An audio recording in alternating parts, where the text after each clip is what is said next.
예, 오늘은 이제 열왕기상 12장 1절에서 15절까지 우리가 살펴보도록 합니다. 오늘 내용은 이제 읽으신 대로 북이스라엘과 남유다가 이제 나누어지는 분열되는 그런 그 원인과 그 과정을 이제 설명하고 있죠. 어느 정도 이제 이해는 하고 계시리라 생각을 합니다. 1절에 보면은 이제 르호보암이 세겜으로 갔다라고 그렇게 나오죠. 세겜으로 간 이유는 세겜에서 온 이스라엘, 그러니까 열 지파죠. 온 이스라엘이 이제 그를 왕으로 삼고자 하였다라고 이제 그렇게 나옵니다. 이 세겜이라는 곳은 예루살렘 북쪽 지역에 있죠. 예루살렘 북쪽 지역에 있고, 그 북이스라엘 중에 그 에브라임 지파의 중심 성읍이 되는 그런 곳이죠. 예, 중심 성읍이고, 나중에는 이제 북이스라엘의 수도가 되는 그런 곳입니다. 근데 이제 왕을 삼고자 하는데 지금 르호보암이 예루살렘에서 있는 자기가 있는 예루살렘 성에서 왕으로 삼으면 되는데 지금 예루살렘 성으로 거기서 하지 않고 지금 세겜으로 갔다라고 이제 그렇게 나옵니다. 이제 이거를 이제 우리가 한번 생각을 해봐야 되는데 왜 세겜으로 이렇게 가서 왕을 이렇게 삼고자 하는 일에 그렇게 이동을 했는가 하는 것입니다. 이건 보면은 상당히 당시 그 상황이 참 정치적으로 좀 긴박하다라는 그런 것을 느낄 수가 있죠. 솔로몬이 이제 죽고 르호보암이 참 왕이 대를 이어서 왕이 되기는 했지만은 그러나 지금 열 북쪽에 있는 그 열 지파가 르호보암을 그렇게 열렬히 환영하는 그런 모양새는 아니죠. 참 어쩔 수 없이 이제 왕의 아들이니까 이제 이어가는데 그러나 정치적으로는 서로 뭔가 요구하는 것이 있는 그런 긴박한 상황이다라는 것을 우리가 생각해 볼 수 있습니다. 르호보암 입장에서는 이제 북이스라엘의 그 열 지파가 자신들을 이제 왕으로 세우는 일에 좀 열렬히 지원을 해 주기를 바라는 그런 마음이죠. 그런 마음이 있을 것이고, 그 다음에 이제 그 에브라임 지파를 중심으로 한 그 북이스라엘의 열 지파는 자기들의 요구가 관철되기를 또한 희망을 하고 있는 것이죠. 그 요구는 오늘 내용에서 나왔지만은 무리한 노역, 솔로몬 시대 때부터 내려왔던 그 무리한 노역과 그다음에 가중한 그 세금 문제 이런 것이 이제 늘 문제가 되었으니까 그것을 좀 줄이는 그런 목적을 가지고 이제 서로 이제 대치하는 그런 상황이다라고 이제 보면 되겠죠. 그러니까 일종의 정치적인 힘겨루기 그런 싸움이다라는 것을 이제 우리가 생각해 볼 수 있습니다. 그러니까 여기서 이제 북이스라엘 열 지파가 힘들어했던 그 무리한 그 노역과 그다음에 가중한 세금이라는 것은 어디까지나 예표적인 사건이죠. 사도 시대 이후에 타락한 종교 체제 하에서 참 그 타락했던 그 거자들이 인도자들이 무리한 건물 성전을 짓게 하죠. 그렇게 되면은 교인들도 많이 또 동원도 시키고, 그렇게 되면은 또 그런 건물 성전을 짓기 위해서 많은 돈이 필요하니까 그것을 충당하기 위해서 무리한 그런 과도한 헌금을 요구하는 그런 것의 예표가 되는 그 내용이죠. 그리고 이제 또, 그 당시 그 타락한 종교 지도자들은 무리한 잘못된 신앙 교리를 믿는 자들에게 또 강요하는 그런 모습도 있죠. 그런 것은 이제 결국은 오늘날도 마찬가지다라는 것이죠. 예, 그런 악한 영의 흐름은 계속해서 이어지는 것이고, 제가 들으니까 어떤, 교회는 하루 한 번 저 주일 예배를 드리는데 헌금을 두 번을 한대요. 예, 두 번을 하는 거는 이제 정상적인 헌금 한 번 하고 그다음에 이제 또 끝나고 나서 설교 끝나고 나서 건축 헌금을 위한 헌금을 또 따로 한대요. 아, 그런 거 보면은 정말 무리한 헌금을 요구하죠. 예, 그런 것을 그러면서 11조 강조하고 하나님을 사랑하면은 또 헌금하는 일에 게을러서면 안 된다는 이런 식으로 하는 것이 바로 참 믿는 자들에게 참 무리한 그런 가중한 세금을 부과하는 것과 똑같은 이치다라는 것이죠. 그러니까 이런 정치적으로 좀 긴박한 상황일 때에 이제 2절에 가면은 이제 여로보암이 이제 등장을 합니다. 너밧의 아들 여로보암이 이제 우리가 아는 대로 솔로몬 때에 애굽으로 도망을 했죠. 애굽으로 도망했다가 이제 소문을 듣고 여전히 애굽에 있는 중에 무리가 사람을 애굽으로 보냈다 그랬습니다. 이제 북이스라엘에 있는 어떤 사람이겠죠. 애굽으로 사람을 보내서 여로보암을 불렀다 그랬습니다. 역대하 10장 2절에 보면은 여로보암이 애굽에서 돌아오매라고 그렇게 바로 직설적으로 표현을 해놨는데 이제 여기서는 사람을 보내서 이제 데리고 왔다라는 표현이 좀 더 구체적으로 되어 있죠. 그러면서 이제 여로보암을 위시해서 북이스라엘 사람들이 회중이 르호보암 앞에 가서 이제 말을 했다라는 것이 2절과 3절에 이어지는 말입니다. 그러니까 이 내용을 보면은 여로보암이라는 사람이 이미 북이스라엘 사람들에게는 참 그들의 지도자로 리더로 그렇게 이미 생각을 하고 있고 그렇게 행동을 하고 있다라는 것을 알 수가 있죠. 그래서 이제 여로보암과 북이스라엘 사람들이 4절과 5절에 가면은 르호보암 앞에 가가지고 좀 말을 합니다. 그 내용은 솔로몬 왕 때에 참 너무 백성들의 멍에를 무겁게 했고, 그랬으니까 이제는 조금 가볍게 해달라라는 그런 요구를 하게 됩니다. 그렇게 가볍게 해주면은 우리가 왕을 섬기겠나이다, 왕으로 섬기겠나이다 라고 이렇게 이야기를 합니다. 뭐, 요 내용으로까지 보면은 북이스라엘 사람들은 자기들의 요구가 관철이 되고 그러면은 그래도 르호보암을 솔로몬의 대를 이은 왕으로 인정을 하고 따르겠다라는 그런 의미가 되겠죠. 뭐 반역은 크게 생각하지 않았다라고 이제 생각해 볼 수가 있는데 참 르호보암에게는 이제 첫 번째 시험이 이제 생긴 것이죠. 그러니까 자기네들의 요구를 들어주면은 우리가 당신을 계속해서 왕으로 섬기겠다. 그러니까 우리의 요구를 들어달라라는 그런 첫 번째 시험입니다. 자, 르호보암이라는 자는 14장 21절에 보면은 왕이 된 때가 41세 때 왕이 되었다라고 그렇게 나옵니다. 그러면서 17년간 이스라엘을 남유다를 통치했다라고 그렇게 나오죠.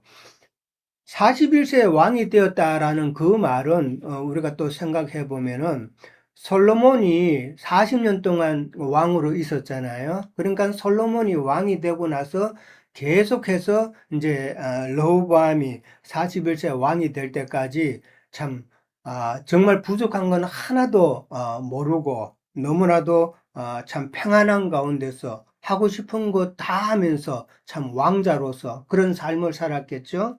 그러니까 고생을 해본 경험이 전혀 없는 것이죠. 지금 이런 갑자기 첫 번째 난간, 참 이걸 어떻게 해야 되는가 하는 이런 문제도 제대로 해결을 할 수 있을까 싶을 정도로 전혀 어려움은 겪어보지 않은 르호보암이기 때문에 이것을 과연 잘 판단을 해서 그렇게 해결을 할 수 있을까? 참 어떻게 보면은 사람이 그렇잖아요. 어떤 고생도 안 해보고 너무나 편하게 자란 사람은 결단력이 없어요. 예. 그러니까 가난이 사람을 지혜롭게 한다는 말이 있잖아요. 어려움이 닥치면은 사람이 생각을 하게 되고 지혜가 생기는데 모든 것이 편하면은 아무런 생각을 안 하잖아요. 하고 싶은 대로만 하잖아요. 그러면 그 사람에게는 지혜가 안 생기는 건데, 르호보암이 바로 지금 이런 상황이 되지 않았나, 그렇게 생각해 볼 수 있습니다. 그러니까 솔로몬의 그 왕으로서의 그 영광, 그 권력을 옆에서 봐왔기 때문에 자기도 왕이 되었으니까 솔로몬 자기 아버지처럼 영광을 누리고 권세를 누리고 싶은 그런 마음만 들었겠죠. 오늘 내용 판단하는 거 보면은 벌써 르호보암의 마음이 어떻다라는 것을 우리가 알 수가 있는 것이죠. 자, 가볍게 해달라라고 그렇게 이제 부탁을 하는데, 이런 것도 아까 조금 말씀드렸지만은 다 예표적인 사건이다. 종교 개혁을 하기 전에 많은 믿는 사람들이 참 로마 카톨릭에게 요구를 했죠, 사실은. 그런 것과 똑같은 이치다. 로마 카톨릭의 그때 그 부패, 부정, 이런 것이 믿는 사람들에게는 엄청난 참 영적인 그런 짐이 됐다라는 것이죠. 그러니까 우리가 잘 알듯이 로마 카톨릭이 면죄부도 판매를 하고, 그 다음에 요즘은 교황권이 권세가 있지만은 그때는 교황의 권세가 약하기 때문에, 교황의 권세가, 리더의 권세가 없으면은 각 교회별로, 각 성당별로 그들이 또 많이 타락을 하게 되죠. 교회 전반적으로 타락을 많이 하게 됩니다. 그 다음에 이제 또 신학적인 문제가 생기죠. 뭐 그 당시 그렇게 나오는 신학들은 보면은 예수만 믿어서 되는 것이 아니고, 참 우리가 살면서 선한 일도 많이 해야 된다라는 그런 가르침, 이런 신학들이 또 많이 카톨릭에서 있었다라는 것이죠. 그러니까 카톨릭에서는 상당히 선행을 많이 하잖아요. 그 테레사 수녀라는 분, 그런 분도 따지고 보면은 카톨릭 교리에 따라서 그렇게 선행을 한 것이지, 이게 그 사람이 정말 신앙이 있어서 하나님의 일을 하기 위해서 그렇게 한 것인가? 그거 우리는 생각해 봐야 된다라는 것이죠. 계시록에 보면 두아디라 교회가 있죠. 두아디라 교회에 참 하나님께서 예수님께서 하시는 말씀이 네 사업과 사랑과 믿음과 성김과 인내를 안다라고 그렇게 예수님은 이야기합니다. 네 사업이라 그랬어요. 그러니까 두아디라 교회가 하는 사업, 두아디라 교회는 이제 카톨릭이잖아요. 예, 카톨릭인데, 그러니까 두아디라 교회가 했던 그 사업과 사랑과 믿음과 인내와 이런 섬김, 이런 것은 다 인본적이고 종교성에서 나온 것이다라는 것이죠. 그것을 예수님이 지적한 것이다라는 것이죠. 그러니까 하나님께로부터 나온 그런 선행이 아니다라는 것을 이야기하고 있는 겁니다. 그러니까 그런 카톨릭의 그런 모든 부패나 신학적인 잘못됨, 이런 것들이 믿는 이들에게 참 상당히 영적인 그런 짐이 되었다라는 것을 생각해 볼 수가 있습니다. 그 다음에 이제 6절에서 7절에 가면은 이제 그 말을 듣고 난 다음에 먼저 르호보암 왕은 아버지 솔로몬의 신하들, 그러니까 노인들이라고 그렇게 나와 있죠. 노인들과 의논하면서 이제 말합니다. 너희는 어떻게 충고하여 이 백성에게 대답하여야 할 건가라고 질문을 합니다. 여기서 너희는 어떻게 충고한다는 말이 나와 있어요. 그냥 읽으면서 왜 충고라고 이렇게 말을 했을까? 충고한다는 말은 지금 북이스라엘 백성들의 요구를 지금 르호보암 왕은 생각하기를 이거는 묵살시켜야 되는 그런 관점에서 이해를 하고 있다라는 말이죠. 충고한다고 그랬으니까 그들의 말을 신중하게 듣고 그렇게 현명한 판단을 내려야 되는데, 이미 르호보암의 마음에는 그런 말이 들었을 때 마음이 좀 불편했다라는 그런 느낌이죠. 그래서 그들을 충고해서 적당한 대답할 말이 무엇인가를 묻는다는 것은 이미 북이스라엘 사람들을 참 꺾어야 되는 그런 상대로 이해한다라는 것이죠. 참 그 르호보암은 성경을 읽어보면은 이런 그런 문제가 생겼을 때 자기 아버지처럼 다윗처럼 참 하나님 앞에 먼저 기도하는 그런 모습은 르호보암에게는 찾아볼 수가 없다라는 것이죠. 예. 전혀 기도하고 그런 모습이 아니라 사람에게 물어보는 그런 건데, 그나마 이제 자기 아버지 솔로몬의 그 신하들에게 이제 물어봤는데 참 그들의 대답을 또 그렇게 마음에 두지 않았다라는 것이죠. 그러니까 노인들의 그 대답은 백성을 섬기는 자가 되어가지고 그들을 섬기고 좋은 말로 대답하면은 그들이 영원히 왕의 종이 될 것이다라는 그런 대답을 합니다. 참 섬기는 자가 된다라는 말은 백성의 필요를 채워주는 것이죠. 백성의 필요를 채워주는 것이 인도자가 할 일이고 왕이 할 일인데, 그렇게 하고 좋은 말로 대답한다는 말은 그들의 멍에를 가볍게 해주면은 아마 그들이 당신을 영원히 왕으로 섬길 것입니다 라고 이제 그렇게 이야기를 한 것이죠. 자, 이런 말은 마태복음 20장 28절에 우리 주님께서 말씀하셨죠.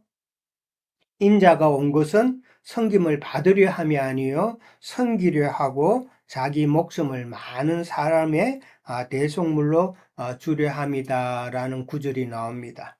그러니까 노인들의 그 대답은 참 주님이 성도들을 섬김으로 우리의 영원한 왕이 되신 것을 지금 표현했던 그런 말이다라고 볼 수가 있겠죠. 그러니까 예수님의 그 왕이 되심을 지금 빗대어서 미리 예표로 그렇게 했다라고 생각을 해봅니다. 근데 이제 8절에서 이제 9절에 가면은 이 참 안타깝게도 르호보암 왕이 노인들의 자문을 버리고 자기와 함께 자란 어린 사람들과 의논했다, 또 그렇게 나옵니다.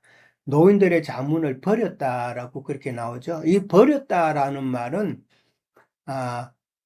불필요한 것을 버렸다는 것이 아니라 정말 필요한 것이고, 그 다음에 선한 것이고, 버려서는 안 될 것인데 버렸다라는 그런 뜻입니다. 그러니까 버려서는 안 되는 것인데 버렸다라는 그런 의미죠. 그리고 자기와 함께 자란 어린 사람들과 의논했다라고 그렇게 나옵니다. 자기와 함께 자랐다라는 이 말은 서로 잘 아는 사이죠. 정말 어릴 때부터 서로 잘 아는 사이고, 그렇기 때문에 르호보암 왕은 그런 사람들을 지금 자기의 참모로 뒀다라는 그런 이야기잖아요.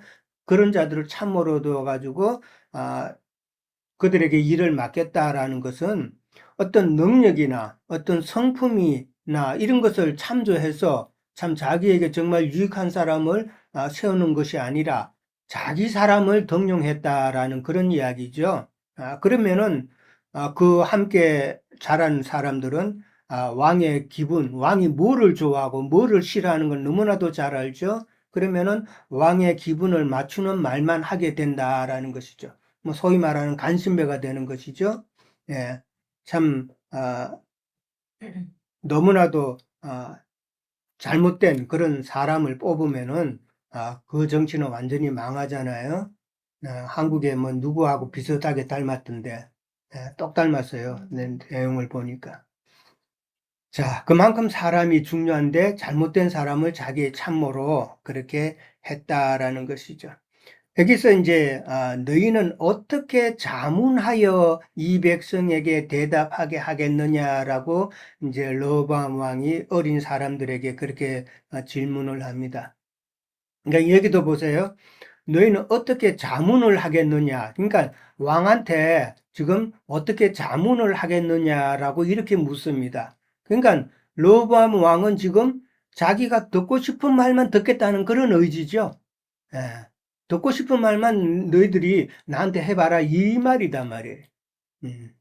정말 유익이 되는 말이 아니라 자기의 욕심을 채워줄 수 있는, 자기 마음을 기쁘게 해줄 수 있는, 요번에 뭐 이재명 대통령이 트럼프 대통령을 기쁘게 해줬다 그러는데 그것처럼 똑같은 상황이죠. 듣고 싶은 말만 그렇게 듣겠다는 그런 르호보암의 마음이 있다라는 것이죠. 여기서 보면 이제 노인과 어린아이가 이제 나옵니다. 함께 자란 소년이라라는, 그러니까 노인과 소년을 딱 지금 대비하고 있죠.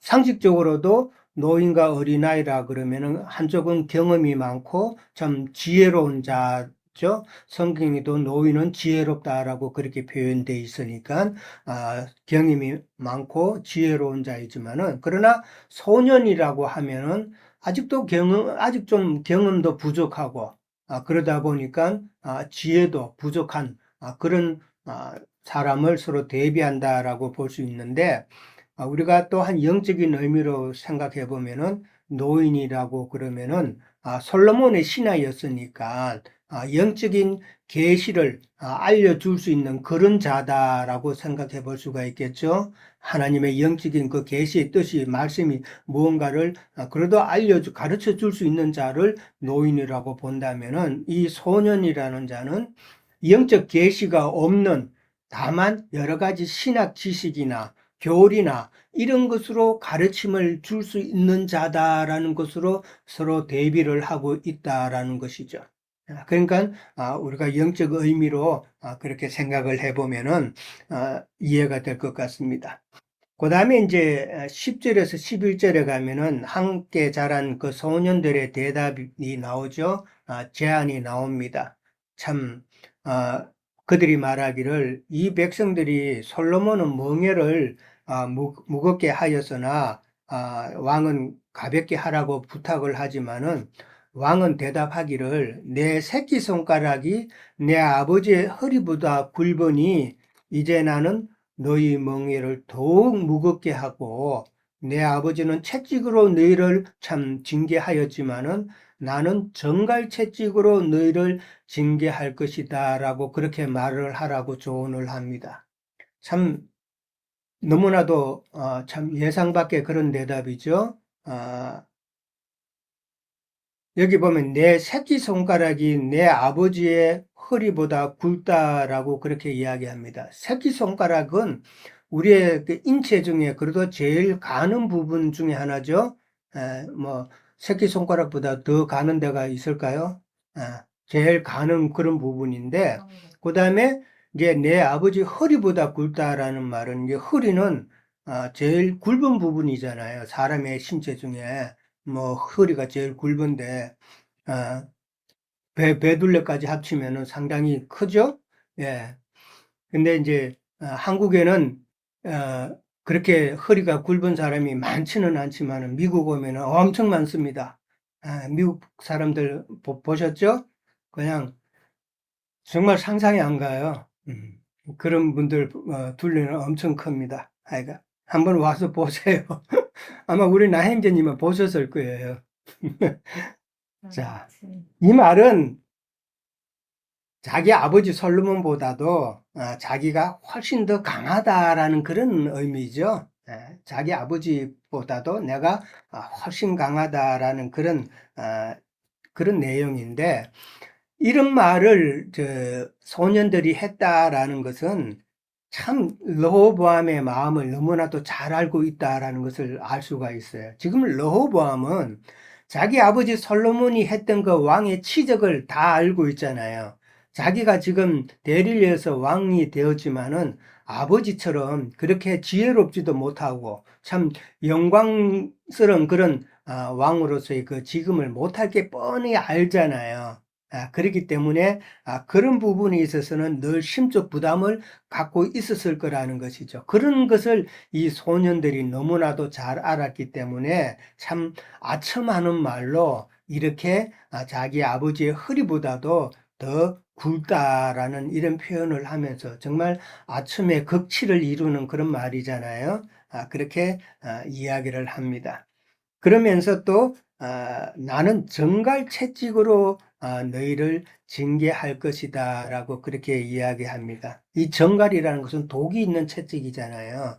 그러니까 이 소년들은 아까도 말씀드렸지만은 여러 신학 지식이나 교리나 이런 가르침을 줄 수 있는 자다라고 그렇게 이야기를 했습니다. 그러니까 그들로부터 받은 각종 신학이나 교리들로 참 채찍질 하겠다 이런 말이죠. 그러면은 그 영혼은 참 그런 신학이나 교리의 독에 의해서 점점점 죽어가는 그런 모습을 생각해 보면 되겠죠. 자, 12절에서 이제 15절 마지막 절에 가면은 이제 3일 만에 여로보암과 모든 백성이 르호보암에게 다시 나왔다라고 그랬습니다. 처음에 이제 그 제안을 받았을 때 5절에 보면은 르호보암이 갔다가 3일 후에 다시 내게로 오라라는 그 말이 있었어요. 그러니까 여기서 3일이라는 말은 이제 노인들의 말도 들었고 그다음에 소년들의 말도 들었으니까 이 3일째 되는 날은 참 노인의 제안과 소년들의 제안 중에 어느 것을 선별할지 분별이 되는 시간이다라는 것이죠. 성경에서도 그 3일은 분별의 시간이다라고 우리가 알고 있는데 여기서도 마찬가지로 어느 것이 영적인 지혜로 하는 대답인지 어느 것이 또 참 사람의 영혼을 죽이는 그런 방법인지 그것이 이제 판가름 나는 날이다라는 것이죠. 근데 이제 왕이 포악한 말로 소년들의 제안대로 더 멍에를 무겁게 하고 정갈 채찍으로 할 것을 백성들에게 그렇게 또 선포를 합니다. 이 포악한 말로 그렇게 했다는 거예요. 참 백성들의 마음은 전혀 살피는 것이 없고 자기의 기분에 따라서 자기 하고 싶은 대로 그렇게 다 했기 때문에 당연히 포악한 말로 또 이렇게 선포를 하는 것이죠. 그러니까 결국 잘못된 결정으로 인해서 이스라엘이 이제 분열이 되는 것이죠. 참 로보암의 그 욕심과 그다음에 영적인 어두움, 전혀 하나님을 찾지 않는 그런 영적인 어두움으로 인해서 나라가 분열되는 어리석은 결정을 지금 르호보암은 하고 있다라는 것이죠. 그러니까 소년들이 제안했던 그러니까 신학 지식이나 교리를 따라서 제안했던 그런 방법들, 신학과 교리를 따르는 신앙이죠. 신학과 교리를 따르는 신앙들은 그런 신앙을 계속 하다 보면 점점 분열만 계속해서 일어난다는 것을 우리는 또 생각해 볼 수가 있죠. 그 이후로 종교개혁 이후로 세상 교계에는 계속해서 분열이잖아요. 계속해서 분열이 되고 있다. 그러니까 14장인가요? 거기 보면은 여로보암과 르호보암이 계속해서 분쟁한다라는 말이 있어요. 그러니까 참 계속 분쟁한다는 말은 교리로 인해서 계속 분열한다. 그렇게 이해를 해볼 수가 있겠습니다. 그 다음에 이제 15절에 가면은 왕이 이같이 말을 듣지 아니하였으니 이 일은 여호와께로 말미암아 난 것이다라고 그렇게 적혀 있습니다. 이 말은 이제 우리가 지난번에 나누었듯이 아히야가 여로보암에게 자기의 겉옷을 찢어서 그중 10조각을 찢어주면서 하신 말씀을 이루는 그런 내용이죠. 참 하나님께서 기뻐하시지는 않지만은 그러나 하나님의 그 경륜에 따라서 때가 되었을 때에 참 또 개신교가 이렇게 분리하는 그런 모습을 지금 말씀해 주고 계신다라는 것이죠. 자, 저는 여기까지만 하도록 하겠습니다. 예.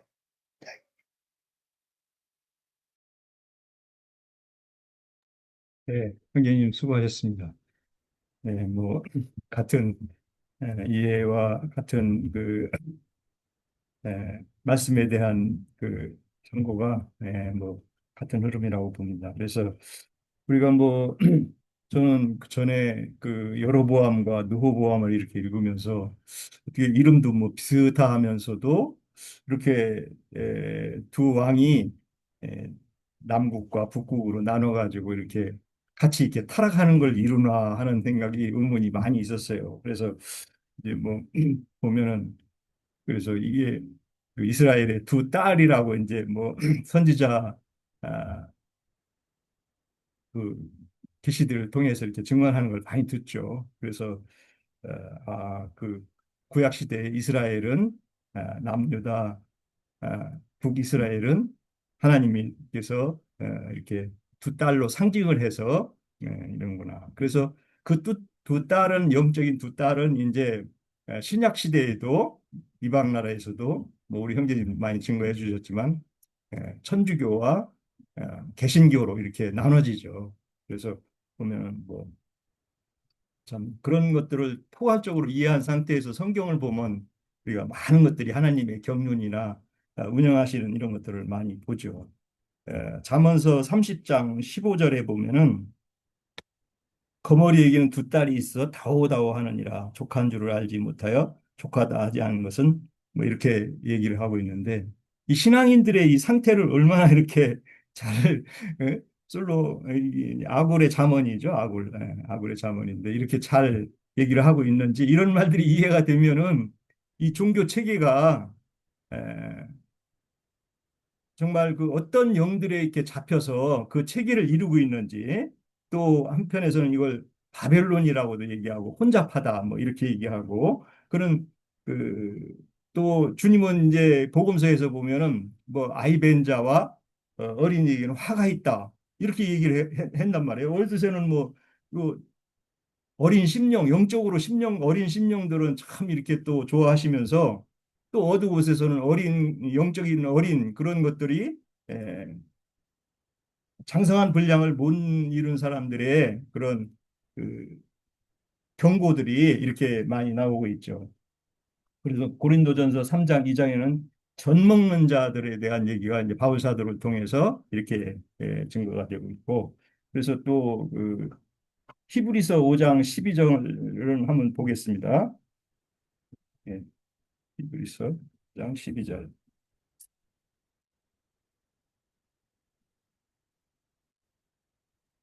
12절.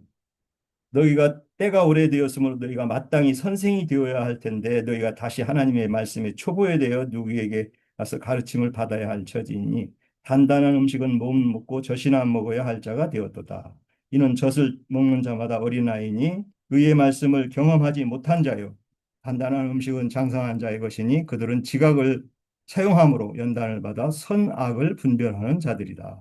하나님의 선과 악이 무엇이 뭐 유다서에 잘 나와 있죠. 어떤 악한 자들과 선한 자들의 차이를 잘 나와 있는데 이런 것들이 잘 우리가 이해될 때 정말 그 르호보암과 여로보암에 대한 이해가 더 이렇게 명확해질 것 같아요.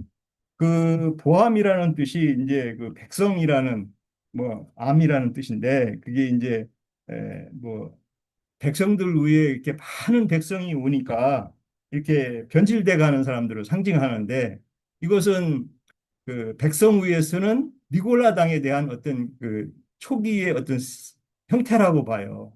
그래서 많은 사람이 부흥되면은 니골라 당들이 거기서 이렇게 권세를 누리고 어떤 자기의 그 어, 실권을 주장하면서 그 행위들이 니골당의 행위라고 그러는데 계시록에서는 그 행위가 나오는 거죠. 그래서 뭐 우리 영재님 아까 증거해 주셨듯이 그 사람들은 뭐 많이 모이게 해서 어떤 그 권세를 가지고 어, 목회 성공하는 것을 아주 그 영광으로 하나님 그분들은 뭐 하나님께 영광 돌리는 게 몇 명을 그 예배당에 모았느냐가 제일 그 저기죠. 그래서 보면은 그 종교 그래도 그 예배당 하는 사람들은 종교 개혁을 해서 개신교라고 해서 그 로마교를 굉장히 그 증거할 때 보면 아주 경멸합니다.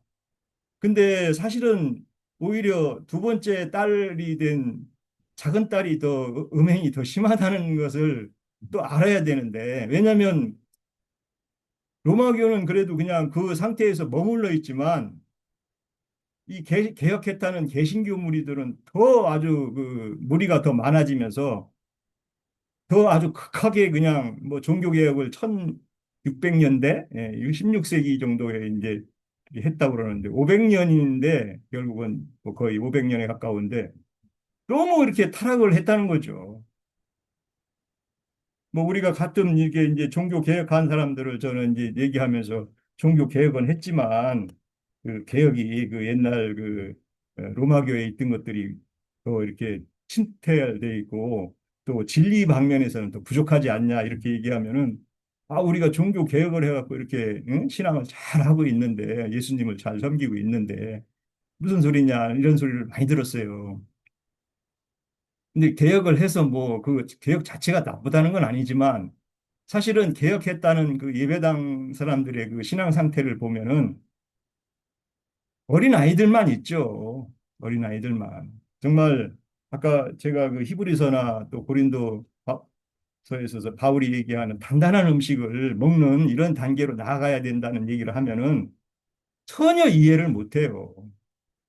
그래서 그 무리에서 완전 뭐 가스라이팅이라고 가스라이팅 되는 뭐 계시록에서는 666 인친다고 그러죠. 인친다고 그랬는데 그 표 받은 사람들이 돼가지고서는 사람의 생각으로 완전 표가 굳어져 가지고 뭐 성경이 별로 어렵지도 않은 진리들을 얘기하고요. 뭐 이상하다고 그러고 어떻게 성경을 그렇게 이해하고 왜 말끝마다 응? 우리 개신교가 잘하고 있는데 이렇게 응? 목사님들을 까고 깐다 그래? 깐다 그러고 우리 응? 말끝마다 예배당 신앙생활 하는 사람들을 응? 아주 못되게 보느냐고.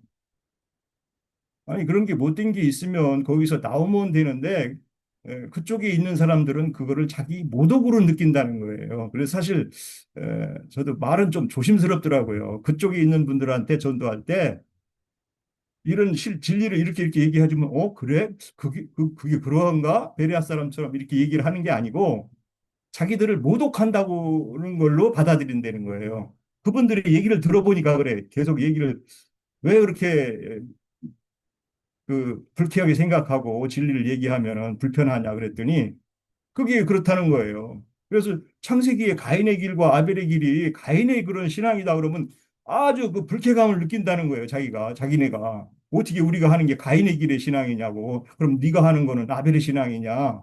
뭐 이렇게 막 어, 불편한 심기를 드러내더라고요. 근데 이제 개인적으로는 그렇지만 사실은 그런 얘기를 하면 거기서 돌이켜서 이게 잘못된 신앙을 하는 것을 얘기해 주는구나 해서 들을 기가 있어서 참 돌아오는 사람이 극소수라는 게 참 안타깝죠. 예. 안타까운데 그게 모독을 하고자 해서 그러는 게 아니라 하나님을 잘 알고 장성한 분량으로 온전하게 하나님을 이해해서 정말 하나님이 원하는 뜻을 또 표대를 잘 보고 우리가 올바른 신앙으로 하나님 앞에 연락되는 신앙을 하기를 원하는데도 그런 오해의 소지가 이게 해결이 안 되더라고요. 그 때가 되면 또 하나님께서 열어주시겠지만 어쨌든 이 르호보암과 여로보암, 이 북이스라엘과 남유다로 이어지는 이 부흥기잖아요. 다윗과 솔로몬을 통해서 나라가 부강해지고 온 백성들이 이제 이렇게 주님 앞에 큰 무리가 돼서 이렇게 나아가는데 뭐 우리 옛날 속담에 부자 3대 못 간다고 그런 얘기가 있는데 이 3대째 오니까 이렇게 에, 르호보암의 이런 어린 사람들의 이 충고를 받아들여 가지고 스스로 이렇게 참 나눠지는 이런 불행이 오는 거죠. 나라가. 예. 그래서 하나 되는 것이 자꾸 이제 쪼개지고 북이스라엘은 열 지파라는데 개신교 보면은 또 얼마나 그 종파가 많습니까? 예. 그거 보면은 정말 그 영적 세계의 이런 그림자들이 이스라엘 나라가 했던 것들이 우리 이방인의 때에 은혜와 진리 시대에 이렇게 또 영적인 상태로 이루어지는 것들을 우리가 소수의 무리들은 이런 계시들을 이해하고 이게 그래서 이렇게 영적인 게 전래돼서 국가적으로 세계적으로 이런 것들이 이루어지는구나 하는 것을 이렇게 한번 이해하고 이렇게 나눠봤습니다. 마치겠습니다. 예, 감사합니다. 자, 또 순서에 따라서 갑니까?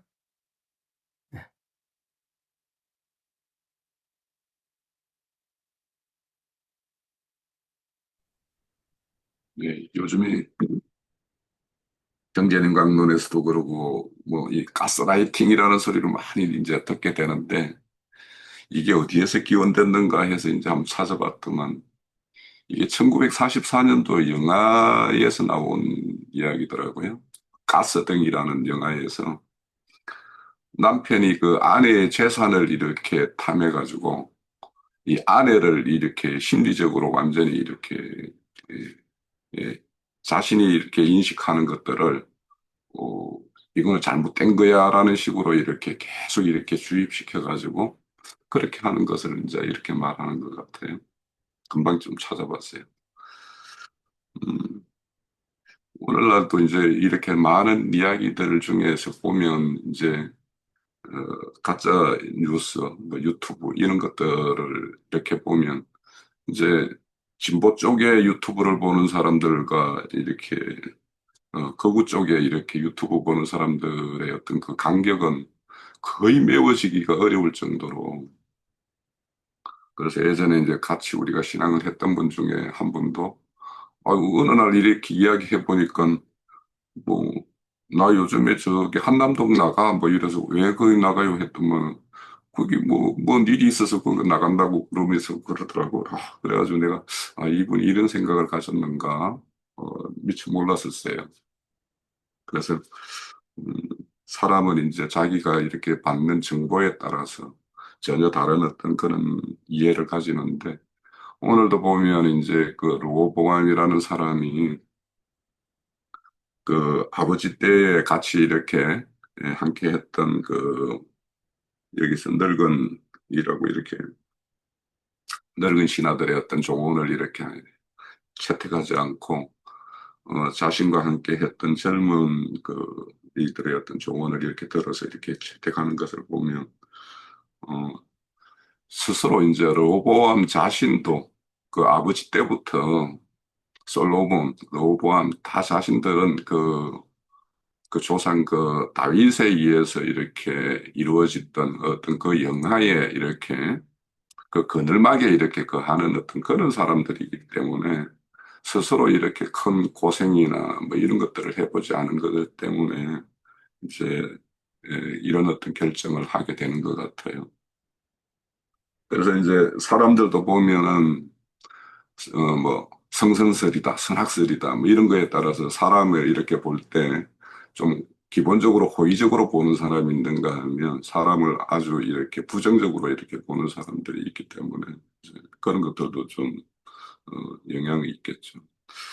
그런데 저는 오늘 이제 이 말씀을 보면서 이제 눈에 보이는 일을 하기 위해서 즉 왕궁과 성전과 뭐 성벽을 쌓는 눈에 보이는 일을 위해서는 반드시 이제 거기에는 노역이 이제 따를 것이고 또 그걸 건축하기 위해서는 세금 징수가 이제 따를 것이기 때문에 그래서 이렇게 눈에 보이는 일을 위해서는 이렇게 어, 담당해야 될 어떤 짐들이 이렇게 생길 수밖에 없죠. 그래서 우리도 이제 예전 교회 보면은 그 저는 이제 첫 번째 교회가 이제 지하 교회였었는데 그 이제 건물 교회를 이제 사가지고 이렇게 들어갔어요. 지은 건 아니지만 그래서 그런 것들을 이제 얻기 위해 가지고 이제 거기에 참여하는 사람들 모두가 이제 짐을 이제 담당해야 됐던 어떤 그런 것인데 그런데 이제 그 건물 같은 경우는 이제 좀 노후화됐고 뭐 이러다 보니까 뭐 제가 이제 거기 뭐 이제 이사해서 한 1년 조금 더 있다가 이제 그 교회를 나왔는데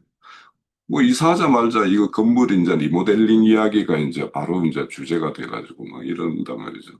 항상 그래서 항상 눈에 보이는 것들은 이렇게 에, 값을 이렇게 요구받게 되는 것이고 그런데 우리가 하는 일은 이제 눈에 보이지 않는 그런 일을 하기 때문에 여기에는 값없이 할 수 있는 일이기 때문에 이제 그 일이 좀 다르다는 생각을 하게 되고 우선 이제 오늘 저는 이 말씀을 보면서 이제 우리말에 이제 동병상련이라는 말이 있죠.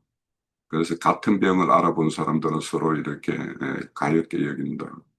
뭐 이거는 이제 저도 이제 뭐한 7개월 동안 병원에 있으면서 주변 사람들하고 이렇게 이야기를 나누는 과정에서도 이제 그런 걸 많이 느꼈는데 그런데 이제 이 말과 반대되는 말이 있어요. 이제 동상이몽이라고 같은 자리에서 꿈을 다르게 꾼다라는 거죠. 그러니까 겉으로 보면은 같은 자리에 누워 있어요.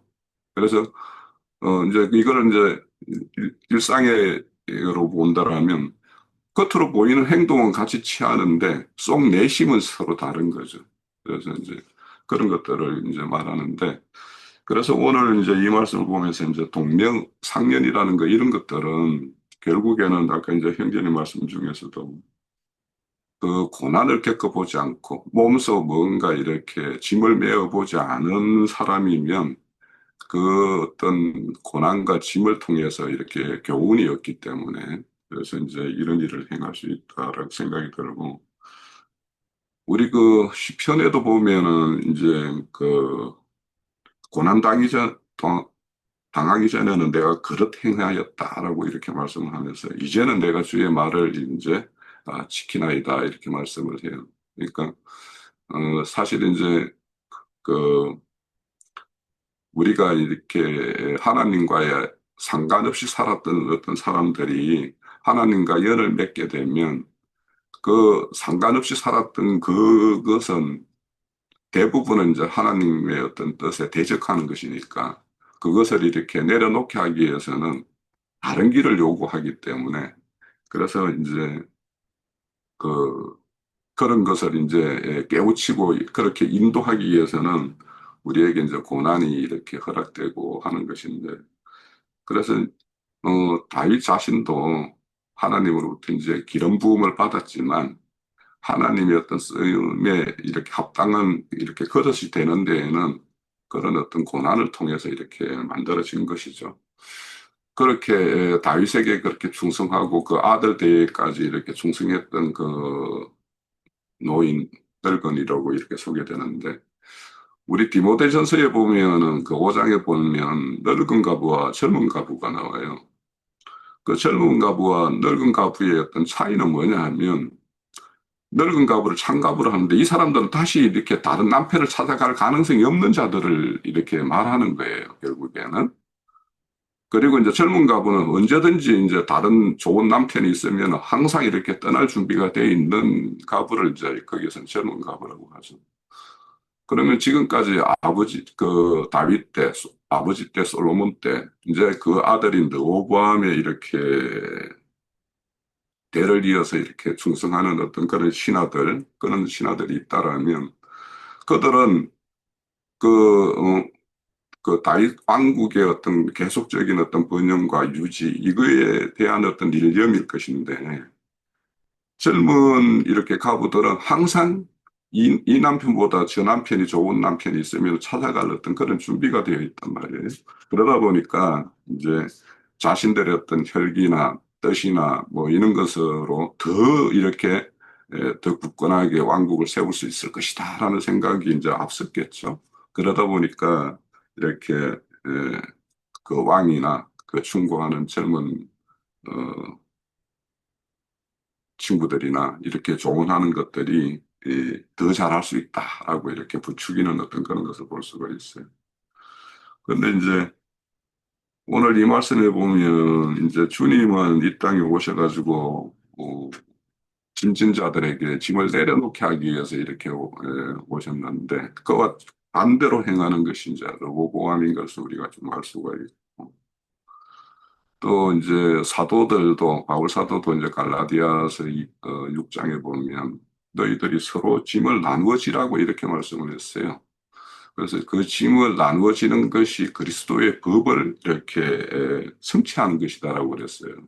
그러니까 이 말씀을 우리가 오늘 저는 이제 좀 깊게 새겨볼 어떤 말씀이다라고 생각되는데 우리가 이렇게 옆에 이렇게 짐을 지고 이렇게 고단해하는 사람들을 보면 그것을 이렇게 그냥 참 힘들겠구나 하고 이렇게 그냥 마음만 이렇게 하는 어떤 그런 것으로 이렇게 끝나버리는 것이 참 많이 있죠. 그런데 이것이 실제로 이제 짐을 나누시기 위해서 뭔가 이렇게 행하지 않으면 그게 이제 그리스도의 법을 이렇게 성취시키는 일이 되는가. 그래서 분명히 거기에 그리스도 법을 성취시키는 거라고 했으니까, 자기가 이제 나름의 어떤 감당할 수 있는 짐을 이렇게 나누어지는 것에 대해서 우리가 좀 더 생각을 해봐야 되겠고, 또 이렇게, 지체들 중에서 이렇게 고통당하는 것이 있으면 그것이 자신의 어떤 고통으로 이렇게 뭔가 통감되고 그게 그렇게 되지 않으면 우리가 한 몸, 한 지체, 뭐 이런 말이 얼마나 빈말이 되는가 이런 생각도 좀 하게 돼요. 그래서 그런 것들도 한번 생각해 봐야 되겠고.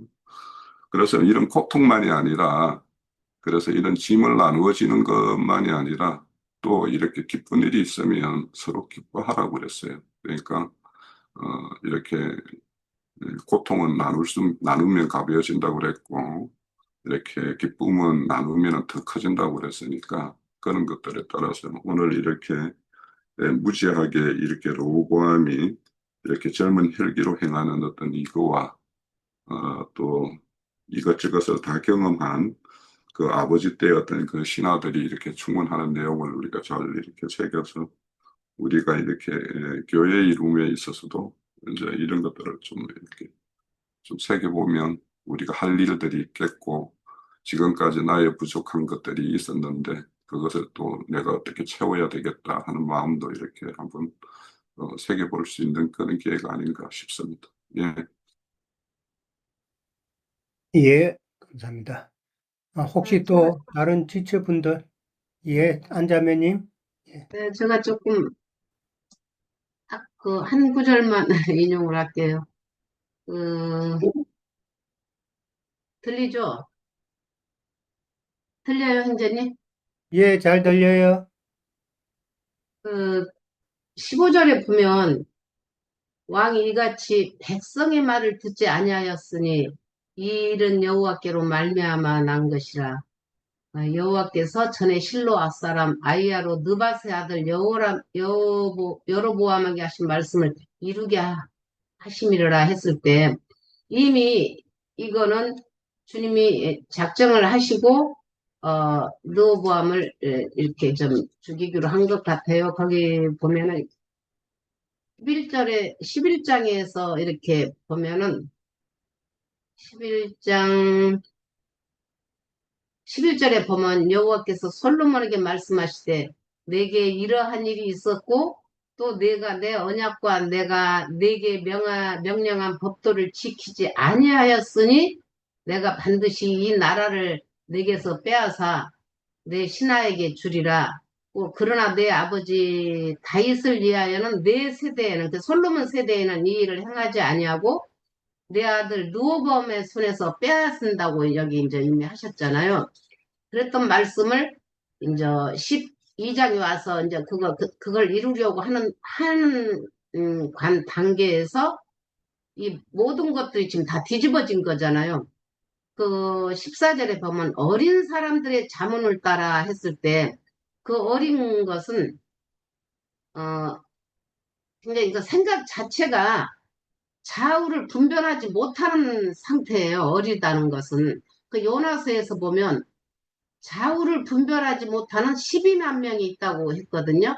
그러니까 이제 저는 이게 어리면 내 생각이 거기에 딱 거기 꽂혀 있는 거예요. 어린 애들을 보면은 이게 옳으면 이게 옳다고 그걸 그냥 하는 거거든요. 이게 어른들 같으면 지혜로서 이게 잘못됐다 하면서 생각을 해보지만 애들은, 그러니까 지금 친구들은 그런 상태라고 봐요. 그런 상태들한테 물어봤을 때 너희 아버지는 채찍으로 했지만 나는 정갈로 하겠다. 그럼 채찍이 아프겠어요? 정갈이 아프겠어요? 얼마나 혹독하게 아주 진짜 악하게 다스리겠다는 거잖아요. 그런데 이제 15절에 보면 내 요즘 우리나라를 보면서도 왕이 백성의 말을 듣지 않았다는 것을 와서 여기서 꽂히는 거예요. 다 뭐 신하도 좋고 거기에 자기 친구들도 좋겠지만 백성의 말을 듣지 않았을 때는 백성이 이게 이제 우리나라도 들고 일어난 거잖아요. 백성을 이길 수가 없잖아요. 왕은 근데 이제 지금 거기 작은 틀 안에서 보면 내가 친구들 말을 들으면 이게 잘 이게 이뤄 나가겠지 했지만 그 뒤에 이스라엘 백성이 있다는 것을 이 사람은 인지를 못한 것 같아요. 그냥 눈에 보이는 거 어리기 때문에 나한테 좋은 말 하는 거. 물론 왕한테 좋은 말도 아부에서 하느냐. 내가 어떤 어른들은 지혜롭게 이 말을 이 사람한테 이렇게 했을 때, 여기서는 이렇게 해야만이 내 백성을 살리겠다. 그렇게 두 가지가 있다고 봐요. 애들은 그냥 아부하는 것과 어른이 아부하는 것은 다르다고 봐요. 이익을 따져서 아부를 할 수 있겠다. 그런 저는 생각이 들거든요. 거기다 무조건 고개를 숙이고 순종하는 게 아니고 내가 이것을 얻으려면 이 사람 마음을 좀 만져서 이 순간은 이 사람한테 이렇게 해서 이걸 체득을 해야 되겠다 하는 것이 좀 느껴져요. 왜냐하면 우리들도 교회 생활을 하면은 많은 전쟁을 치렀잖아요. 가장 가까운 남편과 자식들과 그런 관계에서 내가 막 뻗대게 나가면은 그 순간은 이게 모면할 수가 없는 거예요. 그걸 저는 많이 겪었어요. 그때는 그렇게 하니까 막 치고받고 이게 한 발짝 더 나아지지가 않는데 어느 순간에 가서 보면 야 이게 지혜로 내가 이 자리에서 이렇게 하면 주님 안에서 주님이 해주시겠지. 그 율법 이론으로 했을 때는 여전히 진짜 박살이 났었는데 요즘에 들어서는 그 말이 분명히 아닌데 내가 거기다 대고 이게 토를 달고 이게 거기서 분별, 그게 영과 육을 딱 갈라버리면 전쟁이 끝나는 게 아니더라고요. 더 힘든 것을 제가 봤을 때, 요때는 내가 하나를 주고, 하나는 내가 어디가 되겠다. 그걸 조금 제가 이렇게 살아가면서 좀 체득을 한 게 있거든요. 같이 막 치고받을 때는 어렸을 때고, 조금 나이가 먹으니까는 하나는 내가 분명히 받아야 되면 하나는 줘야 된다는 것이 조금 이렇게 좀 유연해지는 걸 봤을 때, 이 느보암은 백성의 말을 듣지 않은 거예요. 우리나라도 이런 지금 불우한 일이 있었지만, 백성들로 인해서 결국은 이긴 거잖아요. 그래서 아무리 왕권을 쥐고 있다게도 백성이 따라주지 않으면 이건 망한다. 그래서 그 11장에서 보면은 하나님이 계획한 것을 지금 이루어 가기 때문에 그렇게 했지만은 그 모든 관계는 느보암이 지혜가 있었더라면 바꿀 수도 있잖아요. 요나에서도 보면은 요나서에서도 다 멸한다고 했을 때 그 요나가 갔을 때 이 그들이 제에 앉아서 다 제 가운데 앉아서 돌이켰잖아요. 돌이켰으면 주님이 바꿀 수도 있는데 누바함은 그 친구들한테 들어보고 그 친구들 올바른 말을 하겠어요. 나 이게 딱 보면 우리 하은이 7살짜리 같아요. 말하면 지오빠하고 다툴 때 보면 지오빠는 12살 먹었으니까 조금 한 발 물러났는데 얘는 아니면 막 울어가지고 앙앙거리고라도 해서 지 말이 옳다는 것을 인정하게 만드는 것을 봤을 때 느호보암이 딱 그런 수준의 사람들하고 해서 이렇게 결국은 주님이 솔로몬 때는 빼앗지 않았지만 느호보암 때는 10지파나 뺏기고 겨우 2지파 가지고 있었던 걸 봤을 때 오늘 좀 그 말 들고 싶어요. 백성들 말, 모든 여론의 말을 좀 귀담아 들어야 되지 않나서 교회 생활에서도 나만 옳다고 주장이 아니고 교회 지체들 속에서도 어떤 말을 하면은 그 말도 옳겠다. 이 말도 옳겠다. 조금 유연해지면 좋지 않겠나 좀 그런 생각이 들었어요. 예, 감사합니다. 또 다른 분 없으신가요? 우리 참여자매님 미주 집회에서는 참 말씀 많이 하시는데 전혀 안 하시네. 예, 그러면은 우리 혹시 장로 형제님 하실 말씀 또 마무리 하실 말씀 있으시면은 해주시고 마치도록 하죠. 예.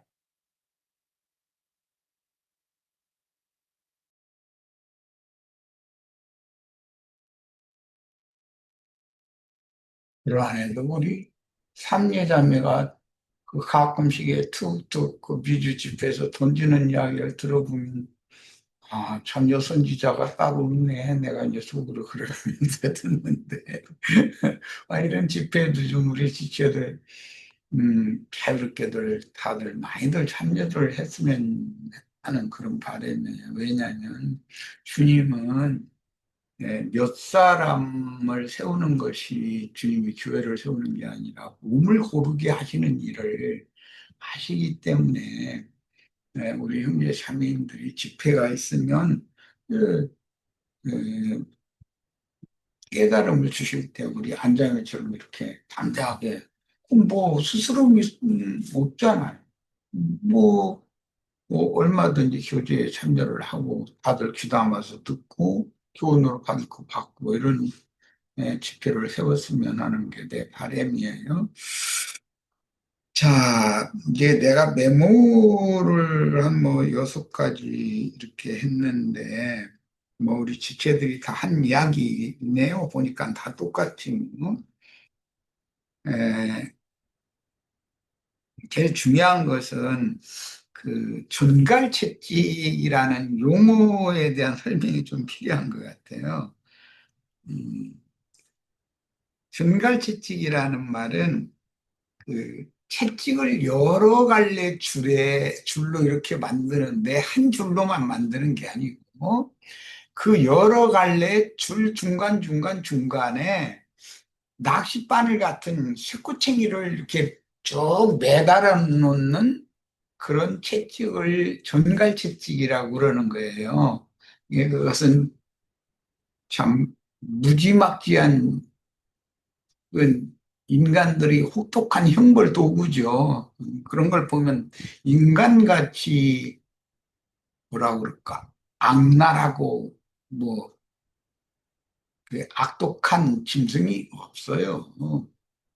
그런데 이제 우리나라는 그 과거 그 정권을 잡았던 자들이 꼭 이 누구보암 얘기 읽는 내내 말씀 교제를 나누는 내내 나는 지금 감옥에 있는 들어간 그 사람을 생각을 했어요. 음, 어떤 나라의 한 나라의 지도자를 세우려면 국민들이 참 판단을 잘하고 준비 과정이 충분한 사람을 지도자로 세우면 힘없는 서민 대다수의 국민들이 행복하지만 준비 과정이 전혀 없는 어떤 지도자를 세워놓으면 그 사람 앞에서 아첨하고 아부하는 몇 사람의 간신무리배와 그, 그, 그 보고 이제 극이라는 말을 하는데 아니 그냥 완전히 치우친 소수 그 사람들이 판치는 세상이니까 이게 짐승 세상인 것이거든요. 오늘날 미국도 뭐 짐승 인간들이 지금 판을 치잖아요. 전 세계가 전부 극우화되어져 가고 있거든요. 균형 잡힌 에, 통치라는 것은 양보할 줄 아는 사람. 우리 지금 안정식 자매가 그 얘기했는데 그 손자는 12살인가 13살인가 먹어가지고 그 오래비니까는 지 동생 여동생 7살 먹은 것이 빡빡 격제를 부려도 벌써 지가 어머니나 할머니 또래만큼 뭐 양보는 못하겠지만 자기 것을 많이 덜어준다는 거잖아요. 자기가 아닌 것을 뻔히 알지만 그냥 이렇게 받아들여 준다는 말이잖아요. 그렇게 해서 균형 잡힌 그 극좌나 극우의 중간지대, 그 유연하게 해주는 그런 지대를 넓힐 수 있는 지도자를 세워야 되는데 그렇게 하면 이제 또 극단적인 사람들은 그런 사람들을 평가를 할 때 그 뭔가 회색 분지아니 뭐 이제 이렇게 또 평가를 할 수도 있죠. 그런데 우리는 세속교계의 목회자들은 어디를 가든 소위 말하는 불과 몇 사람 모이는 구역예배라는 데를 가든 어떤 그 특별한 목적을 가진 이들을 모이게 한 그런 모임회를 가든 자기 예배당에 하여튼 그 강대상에 서든 무조건 자기 말만 해야 되는 거예요. 그 당연한 거라고 생각을 해요. 자기가 그렇게 많은 말을 할 시간은 강대상에 서서 소위 말하는 일요일 날 자기 강론을 할 수 있는 그런 특권을 교회 회중 전체가 다 인정해 주잖아요. 그러면 다른 많은 회합이나 모임에 가서는 그 회합의 주도자가 주도하고 참여한 자들이 그 모임을 잘 이끌어갈 수 있도록 그렇게 도와준, 서포트 해주는 그런 역할을 해야 당연한 건데, 어디를 가도 잠잠히 듣는 시간이 없어요. 그 사람들은 무조건 자기가 그냥 모든 걸 주도해서 다 해야 되는 거예요. 이런 사람이 독재자라는 거거든요. 독재자는 자기 혼자 말하는 거예요. 남 말 안 듣는 거. 그거 독재라고 그러잖아요. 인도자는 남의 말을 경청하는 시간이 많아야지, 자기 말을 많이 하는 시간이 많으면은 그것은 유능한 인도자라고 볼 수가 없는 거죠. 전에 내가 이제 이거 가끔 이런 불행을 당하기 전에 이 사람이, 내가 이거 전원으로 들은 이야기고 뭐 뉴스에서 들은 이야기지만, 대통령제 국가에서는 대통령은 국무회의 의장이고 국무총리는 부의장인데, 국무총리에게 국무회의를 맡길 일이 거의 없고, 국무회의를 소집을 해놓고 나서 참여하면은 들어오자마자부터 자리에 앉으면 입이 열리기 시작해가지고 끝날 때까지 국무위원들 뭐라고, 뭐 때문에 오라고 했는지 모르나 자기 말 그냥 쭉 하고서는 국무회의 끝 잃어버리고 그냥 땅땅땅 하고 끝이라고 그랬다는 거예요. 그러면 국무위원들을 뭐라고 둬? 자기가 여러 이 대한민국이라고 하는 나라의 그 행정이라고 하는 것은 한두 분야가 아니라 여러 분야의 전문가들, 그래서 각 부서의 장관들을 두어서 국무위원들로 세워가지고 그들의 의견을 듣고 어느 부서에서는 이런 어려움이 지금 있는데 이 문제를 좀 국가가 총력적으로 대응을 해서 이 문제를 좀 잘 해결을 해야 되겠습니다. 장관이지만 나 혼자의 힘으로는 이건 너무 어떻게 해결할 방법이 없습니다. 등 안을 내놓고 거기에서 다른 국무위원들도 동의를 얻고 막 수의를 깊이 하고 한 다음에 최소한의 예산을 어느 예산이 있는 것을 그러면 거기다 이렇게 투입을 하도록 국무위원들 전체가 동의를 얻고 대통령은 그 말이 맞다고 그러면 그게 잘 될 수 있는 방법으로 하자. 이렇게 해서 국가의 어떤 그 상처가 난 부분이 있고 뭐 문제가 있는 부분이 있으면 이것을 잘 고쳐나가고 치료해 나가고 이렇게 하라고 그 국무회의가 있는 거 아니겠어요? 그런데 뭐 지가 무슨 만물 박사야? 혼자 떠들고서 국무회의 끝내면 그건 뭐야? 어느 구석에서 어떻게 골마 터지고 어떻게 무너지고 있고 뭘 보고를 들으려고도 않고 뭐 보고 하려고 하면 성질부터 내고 욕지거리를 막 한다는 거예요.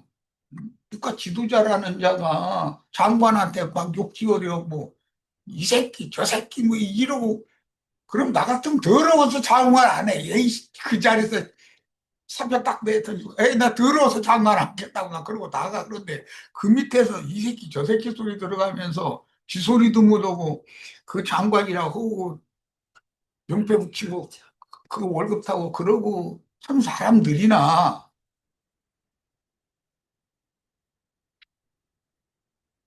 누구 한 사람 나서서 이제 소위 말하는 이빠른 말이라고 그러는데 귀를 긁어주는 말 아니고 그 사람에게 양약이 될 수 있는 그런 말을 많이 배운 사람들이니까 얼마든지 상대방을 이렇게 적정적으로 격려하게 하지 않으면서도 상대방을 빛을 받을 수 있도록 그래서 자중하고 자기 자신을 절제해 가면서 서민 대중들이 아픈 곳, 가려운 곳 이런 것을 잘 찾아내는 장관을 이렇게 칭찬해주고 그런 일에 더 많이 좀 애써주시고 나한테 조언을 좀 많이 좀 더 해달라고 이렇게 해야 나라가 행복하지 국가가 국민이 행복하지. 지 얘기만 다 해대고 지가 듣기 싫은 말 한두 마디라도 하는데 싶으면은 무슨 막된 상욕을 그렇게 막 해대고 그랬대는데 그럼 나라 꼴이 누가 됐겠어요? 뻔한 거 아니에요, 벌써. 그래서 난 그때 당시도 내가 굉장히 걱정했어요. 국무회의를 소집을 해가지고 자기 말만 1시간 내 하고서 끝낸다는 소리를 갖다고. 그것도 한두 번 들린 게 뉴스에 한두 번 나온 게 아니었거든요. 그러면, 이건 나라가 어느 후퉁이어선 지금 무너지기 시작하고 어떤 도가 어디에서 조금 물고가 나서 지금 새기 시작하면은 그것을 전 국가적인 어떤 대책을 세워서 틈을 막고 음, 매사를 잘 대응할 수 있도록 이렇게 수리하고 보충하고 이런 걸 하라고 그런 국가 지도자를 국민들이 손으로 투표를 해서 뽑는 게 민주주의라는 거잖아요. 그런데 국민들에 의해서 뽑혀서 그 자리에 앉은 사람이 국민들을 무시한다? 뭐, 그래서 지난번에 내가 그 뉴스에 보면 뭐 국민들을 개돼지로 막 한다, 막 이런 얘기가 그게 무슨 말이에요? 그냥 밥만 먹여주면 국민들이라는 건 서민 대중은 예? 밥만 먹여주면 그냥 꿀꿀꿀꿀꿀꿀꿀 잠이나 자고 화라는 데 세금 내라고 하면 세금 내고 뭐 노역에 나오라고 하면 노역하고 이렇게 알고 있다는 거잖아요.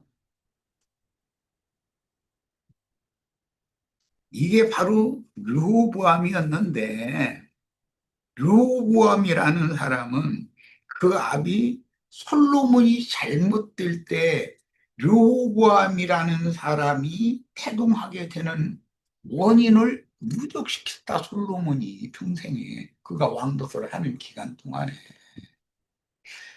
부귀 영화가 너무 극에 달했다라는 말이 성경에 나왔잖아요. 솔로몬은. 그러니까는 정신을 못 차리는 거예요. 어디서 뭐 무너져 내리는지 어디가 골마 터지는지 뭐 관심이 없는 거 이제 그것이 부귀영화가 극에 달한 상태가 시간이 지나면 멍청해져 버리기 때문에 판단력이 흐려지는 것이거든. 사람은 다 너나 나나 이 얘기를 하고 있는 나부터도 부귀영화를 누리는 시간이 길어지면 자연스럽게 냉철한 판단력과 분별력이 무뎌지는데 그 말은 역으로 말하자면 그리스도의 은혜가 소멸되어져 간다는 뜻이거든. 생명적으로 말하면 죽어간다는, 영적으로는 지금 죽어간다는 뜻인 것이고 이런 것을 생각을 좀 해야 되겠다. 예, 난 국가적인 얘기부터 얘기를 했지만 내 개인적으로도 우선 내가 근신하는 중에 있는지 깨어있는 사람 중에 있는지 무감각한 상태가 된 지가 내가 시간이 너무 오래됐다. 난 회복하기 어렵구나. 내가 지금 아주 중병에 걸렸구나. 이런 것을 깊이 뉘우치고 주님 앞에서 호소를 해본 적이 있는지 나를 살려달라고 나 이대로 버리지 말아라고 마시라고.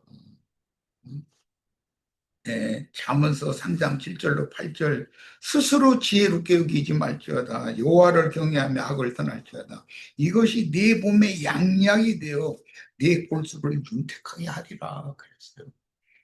야, 양약이 되는 말은 우리 옛 어른들로부터 속담에 쓴약이 몸에 좋다 이제 그런데 양약은 쓴다는 거거든요.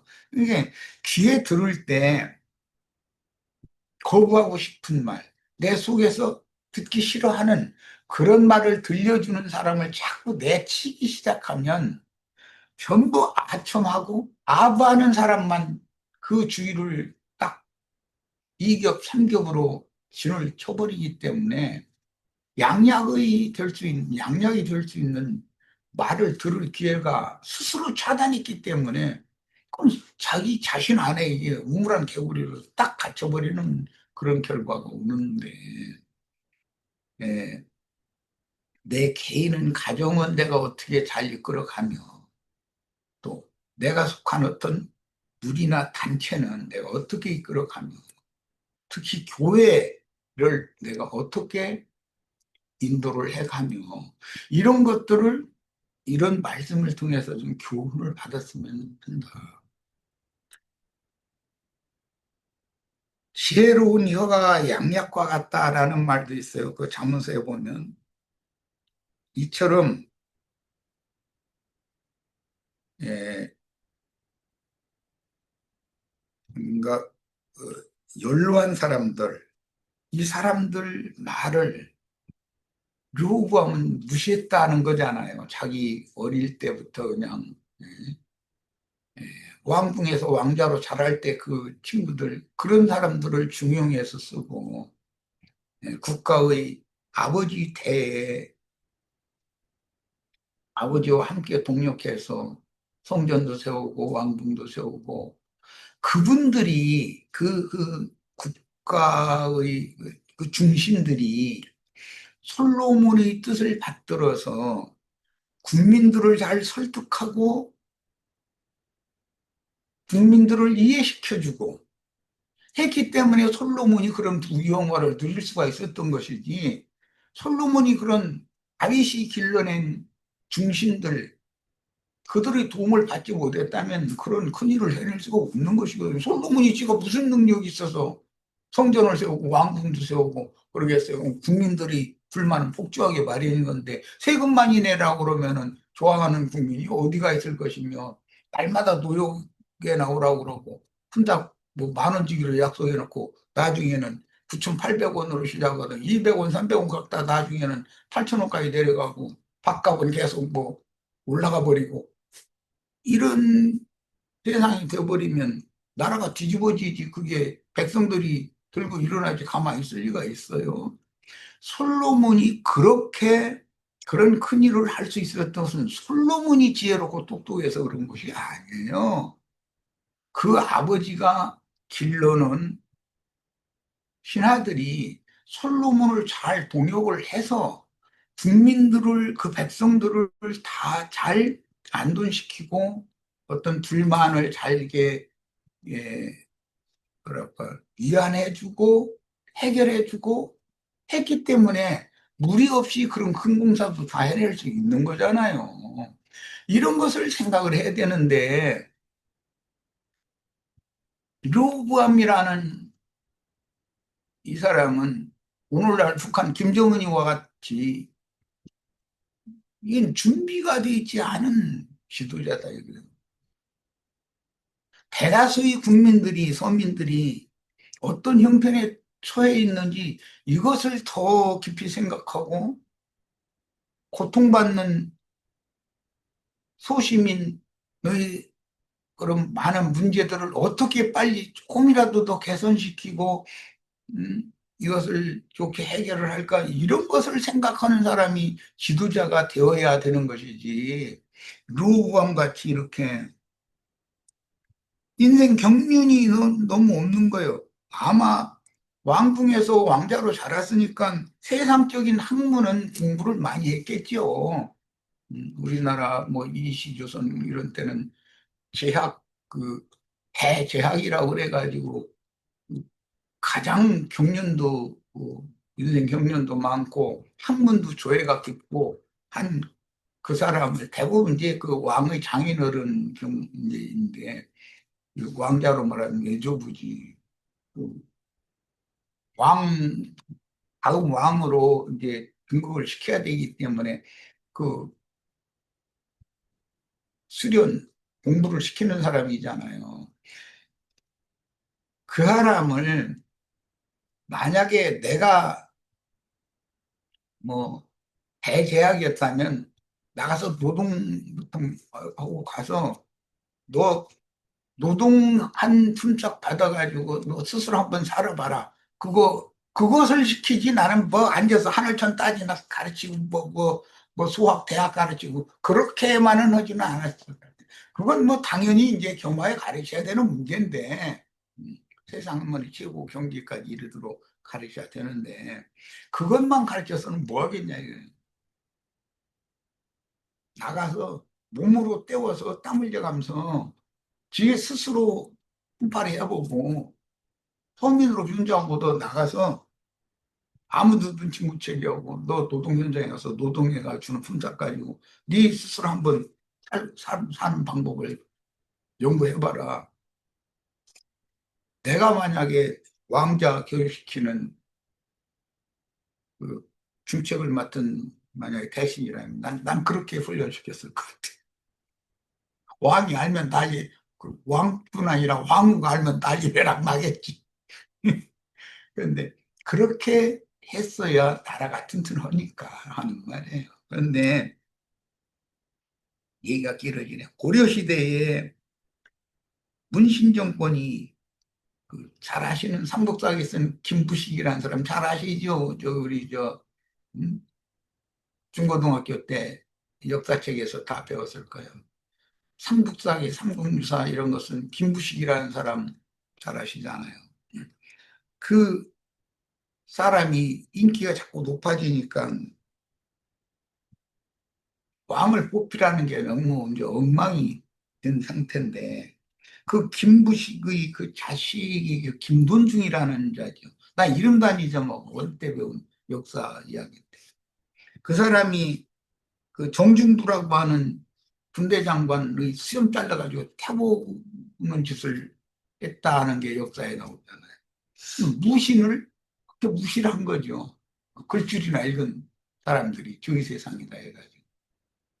그러니까 나라를 실제로 지키는 건 무신들이 하는 일이지 문신들이 하는 일이 아니잖아요. 문신들은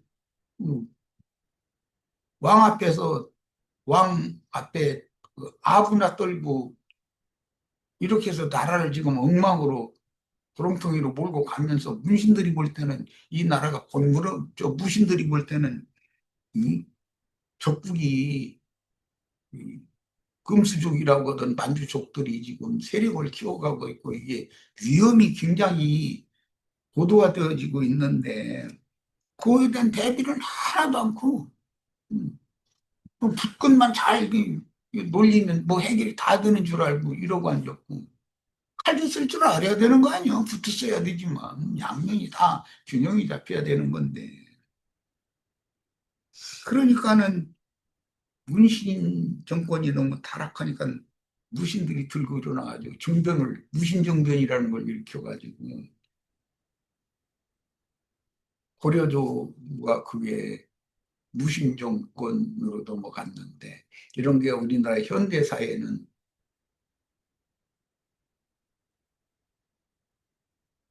민주당 시절 뭐 이게 정치 이야기를 민주당 시절이 너무 후퇴하고 이거는 도저히 아니다 싶으니까 5.16 군사혁명이 일어났고 군사 쿠데타지요 뭐 정말 혁명이라고 그러는데 대를 이어서 또 전두환이가 또 무신 정권을 또 군사 정권을 또 이어받아가지고 해서 많은 사람을 이렇게 폭압적인 정치를 하다가 반기를 들이가 죽이고 뭐 이제 많은 피도 흘리고 이제 이런 불행한 역사를 우리가 이미 다 겪었잖아요.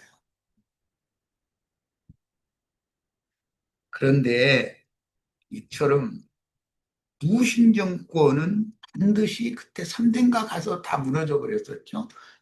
몇 대를 못 간다. 힘으로 눌러서 다스리는 정권이라는 것은 길게 가들 못하는 것이거든요. 르호보암이 힘으로 눌려서 자기 뭐 전갈책직으로 막 다 다스리겠다. 전갈책직 아까 내가 소개해줬죠. 여러 가닥으로 만드는 채찍 중간중간에 낚싯바늘 이렇게 쭉 매달아가지고 사람 옷 벗기고서 그걸 후레치 쳐서 낚아채듯 이렇게 하면 살점을 뚝뚝 떨어뜨려내는 그런 흉불 도구라는 거예요. 그러니 생각 자체가 그렇게까지 확하고 무지막지한 그런 사고를 가진 사람이 국가 지도자가 되면 그 나라는 뻔한 거예요. 그런데 나는 여기에서 아까도 얘기했지만 그 아버지가 타락을 할 때 이미 이런 저주를 누적시켜 왔다. 그 자식을 통해서 열매가 나타난 것뿐이죠. 솔로몬은 뭘 지금 이 르호보암의 잘못된 이 이야기는 사실은 솔로몬이 정신 못 차렸기 때문에 그렇다 결과가 이렇게 나타난 것이지 르호보암이 하늘에서 하루 아침에 뚝 떨어진 게 아니거든요. 이런 걸 생각을 해야 되겠다.